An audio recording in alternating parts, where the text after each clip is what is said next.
So many people, when it comes to fat loss, stress about the little things. And the biggest example of this is meal timings.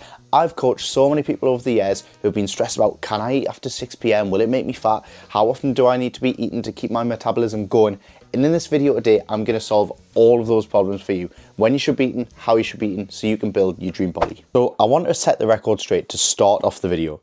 Your body, when it comes to losing fat, the main thing it cares about is the total amount of calories that it consumes in a day and the total amount of calories it burns in a day. Those are the two components you need to worry about when it comes to losing weight. So the biggest myth when it comes to meal timings is obviously, can I eat past 6, 7 o'clock at night? Yes, you can.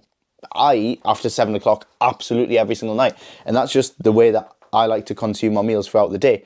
And the fact that my last meal falls at about 7:30 at night doesn't make me instantly fat. Actually, I've spent years with a six-pack.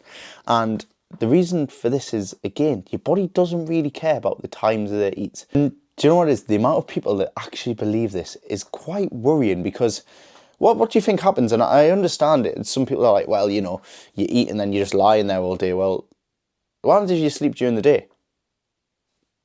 Just a question. Does then your body stop like burning calories before? Try and explain that one to me, because people who work shifts, how are they going to eat then?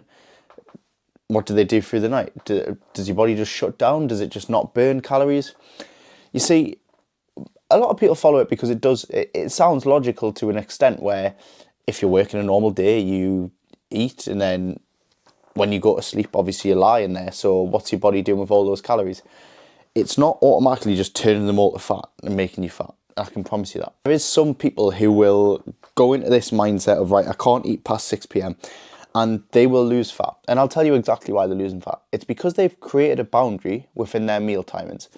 And simply this has made them, consciously or unconsciously, eat less, because they're not then grazing on a night time or snacking after 6 p.m. and therefore they're not actually going over their daily calories, which, like I said at the start, the thing that your body cares about when it comes to this is how many calories it's intaking, how many calories it's expending. And if you're cutting a full meal or some snacks, which could be 500, 600, 700 calories sometimes, if you're cutting those out, then you are probably going to lose weight. Now, is it the meal timing that's done that, or is it the fact that you've created a boundary there that actually helps you? I'd say it's the boundary. When we look at this, you could eat nothing all day and eat after 7 p.m, eat 1,000 calories, you'll lose weight. I can promise you that now. Don't go and do it though. That's not medical advice, because otherwise I'm going to have some lawsuits on my hands. However, that is possible. Do you know what I mean? But you're going to be absolutely starving, you're going to be ravenous, and you're going to absolutely hate your life. But it's possible. And then coming back to it, the reason why people think that eating after that time that makes you put on fat is, let's take one of my clients. He travels for work so much, and before he came to me, he was traveling and he'd forget to eat throughout the day. And then what would happen? He'd become absolutely ravenous and he'd have a massive meal at the night time when he get back to the hotel. Probably a takeaway or something like that. And that might in itself have 3,000 calories. And then doing this 2, 3, 4 times a week led to him putting fat on.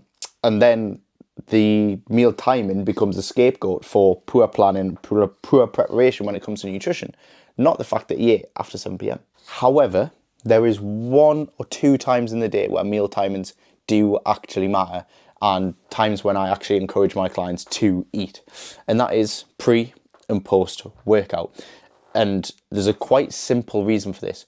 If you fuel yourself going into your workouts, you're going to perform better.